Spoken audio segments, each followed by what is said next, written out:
नमस्कार, मी गौरव जहागीरदार आणि आपण पाहतात 4K डिजिटल न्यूज चॅनल. आज आपण आहोत कामोठे येथे. पनवेल महानगरपालिकेच्या निवडणुकीचे पडघम वाजलेले आहेत. आता प्रचाराला जोरदार सुरू होत आहे. साहेब, आपल्याला फक्त 3च प्रश्न विचारा आणि 3ही वेगवेगळे प्रश्न विचारणार. आता घरी जायचं सगळ्यांना घाई झालेली आहे, लेट झालेली आहे, त्यामुळे घरचे लोक पण वाट बघतात. तर पहिला प्रश्न आहे की आपण भरपूर निवडणुका लढवल्या, या निवडणुकाकडे कसं बघता? ही निवडणूक कशी वाटते आपल्याला? खरं तर पनवेल महापालिकेची लागलेली निवडणूक महापालिकेची दुसरीच निवडणूक आहे. याच्या पूर्वीची झालेली निवडणूक ही महापालिकेच्या निर्मितीनंतरची निवडणूक होती आणि या महापालिकेच्या माध्यमातून या क्षेत्रामध्ये आम्हाला मोठे बदल घडवायचे आहेत, या आव्हानासह आम्ही लोकांच्याकडे गेलो होतो. पण आज मला अभिमान आहे की पनवेल महापालिकेचं कामोठ्याचं क्षेत्र असू द्या, कळंबोली, खारघर, सर्व क्षेत्रामध्ये प्रचंड मोठ्या प्रमाणात महापालिकेच्या माध्यमातून आम्ही कामं करू शकलेलो आणि याचं आम्हाला मानसिकदृष्ट्या समाधान आहे. माननीय मुख्यमंत्री देवेंद्रजी फडणवीस यांनी या महापालिकेच्या स्थापनेसाठी आग्रह धरला. काही लोक कोर्टात गेले, कोर्टामध्ये काही ग्रामपंचायती गेल्या, पण तरी सुद्धा मुख्यमंत्री या निर्णयाच्या पाठीशी राहिले. जनतेनं त्याचं स्वागत केलं, समर्थन केलं आणि म्हणून मागच्या वेळेला आमचे 51 नगरसेवक निवडून दिलेले होते. पण आता सरत्या महापालिकेच्या नंतर या 78 पैकी 65 नगरसेवक भारतीय जनता पार्टीमध्ये होते. त्यामुळे आम्हाला आता चॅलेंज आहे एका अर्थानं त्यापेक्षा जास्त नगरसेवक निवडून आणायचं. ज्या पद्धतीनं आम्ही कामं केलेली आहेत, आमची कामं आमच्या पदाधिकाऱ्यांनी, कार्यकर्त्यांनी जनतेपर्यंत पोहोचवलेली आहेत, ही पाहता आम्ही या आव्हानामध्ये निश्चितपणाने यशस्वी ठरू. जनतेचा आशीर्वाद आमच्या पाठीशी आहे. महायुती म्हणून आम्ही निवडणुकीला सामोरं जातोय. भाजप, शिवसेना, राष्ट्रवादी आणि RPI. त्यामुळे ही जी ताकद आम्हाला राज्य सरकारची आहे त्या तिथं महायुती आहे, केंद्र सरकारची आहे तिथं NDA आहे, महायुती आहे. आणि त्यामुळे यांच्या आशीर्वादानं आम्ही जे काम करू शकलोय ते लोकांपर्यंत पोहोचवण्यासाठी आमचे कार्यकर्ते तत्पर आहेत. आम्हाला विश्वास आहे की 65-66 पेक्षा जास्त जागा आम्ही या निवडणुकीत मिळवणार. 2 दिवसापूर्वी आपले 6 नगरसेवक बिनविरोध निवडून आले, त्याच्यावरती भरपूर टीका पण झाली. याबद्दल आपले काय मत आहे?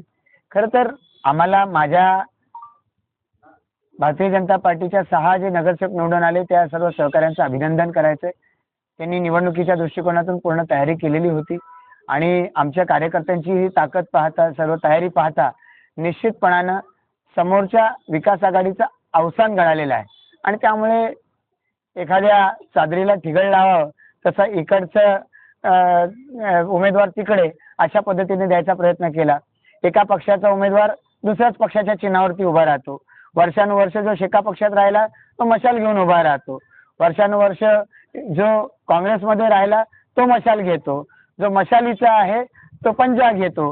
हे सगळं का करतायत? यांना सगळ्यांना केवळ या महापालिकेत निवडणुकीमध्ये विजय मिळवायचा आहे.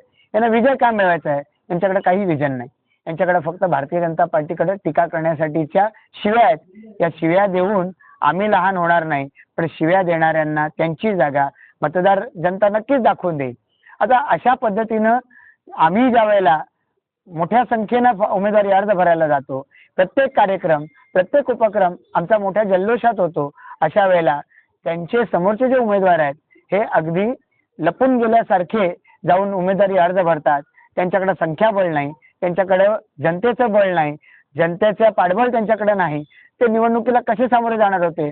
आणि म्हणून काहींनी बळे ज्यांना उभं केलंय अशा लोकांनी माघार घेतली. आता ही माघार घेतली, आता आमचा दोष काय आहे? त्यांनी निवडून दिलेले उमेदवार आहेत, त्यांना या ठिकाणी उमेदवारीच्या रेसमध्ये ठेवता आलं नाही, त्याचा दोष आम्हाला द्यायचा ते प्रयत्न करतात. हे सगळं हास्यास्पद आहे. 15 तारखेपर्यंत आपल्या भुजांमध्ये बळ आणायचं आणि 16 तारखेला मग खरं रूप बेडकीचं कळणार आहे. हे आजच 6 उमेदवारांच्या रूपानं त्यांना कळलं. लवकर ध्यानावर आले तर ठीक, पण याच्या पूर्वीचा त्यांचा तो अनुभव नाही. येणाऱ्या 16 तारखेला 15 तारखेच्या मतदानाच्या रूपानं दिलेला कौल तुमच्या जनतेच्या लक्षात येईल आणि त्यावेळेला तुम्ही सांगाल की ते जे झालं ते अतिशय योग्य होतं. तिसरा प्रश्न, इथे सगळं महिला वर्ग आहेत, त्यांच्या दृष्टिकोनातून एक आहे. आपली लाईफ, आपली 2 लाईफ असते, तुमची माझी काही, एक पब्लिक लाईफ असते, एक पर्सनल लाईफ असते. मी बघतो सकाळपासून ते दिवसभर रात्रीपर्यंत बाहेर फिरत असतात. प्रत्येकाला एक पर्सनल लाईफ असते. आपल्या घरी बायका मुलं असतात. तर बायको आता मी घरात बसतो, माझ्या बायकोचा 2 वेळा फोन आला, अजूनपर्यंत काय करताय? तशी आपली फॅमिली पण आपल्याला नाराज होते. मग हा रुसवा फुगा असतो तो कसा आपण दूर करता? मी पहिले माझ्या वहिनींना या ठिकाणी आनंद देईन, तुम्हाला लवकर मोकळं करेन आणि त्याच बरोबरीनं या निवडणुकीच्यामुळं मी जेव्हा जनतेच्या समोर जातोय, आता ही काही माझी स्वतःची निवडणूक नाही, मी या निवडणुकीचा उमेदवार नाही, पण या निवडणुकीच्या निमित्तानं ज्या माझ्या सहकाऱ्यांनी माझ्यासाठी माझ्या 4 निवडणुका प्रचंड कष्ट वेचलेले आहेत, मी निवडून आलो पाहिजे यासाठी इतरांचे टोमणे खाल्लेले आहेत, इतरांच्या शिव्या खाल्ल्यात आणि इतरांचा मारही खाल्लेला आहे. तर या सगळ्यानंतर त्यांच्या निवडणुकीसाठी झटणं, जे काही आपल्याला त्या निवडणुकीसाठी देता येईल ते द्यायचा प्रयत्न करणं हे माझं मी कर्तव्य समजतो. त्या भावनेतून फिरतोय आणि याची कल्पना माझ्या घरातल्या मंडळींना आहे आणि त्यामुळे ते मला यासाठी खुल्या मनानं पाठबळ देतात आणि प्रोत्साहन देतात. जास्तीत जास्त आमच्या या सगळ्या अभियानाला, या आमच्या महायुतीला यश लाभो याच्यासाठी देवाकडे प्रार्थना करतात. मला खात्री आहे की तुम्ही म्हणाल्याप्रमाणे ही संसाराची गाडी 2 चाकावरती चालते, तर त्याच्यामध्ये एक चाक हे जेव्हा पुढे जातं, दुसरं चाक आपसूक पुढे जात राहतं, पण दुसरं चाक ज्या वेळेला मनापासून पुढे जातं त्यावेळेला ती गाडी अधिक वेगानं धावते. आमची गाडी वेगानं धावते. धन्यवाद. थँक्यू. थँक्यू.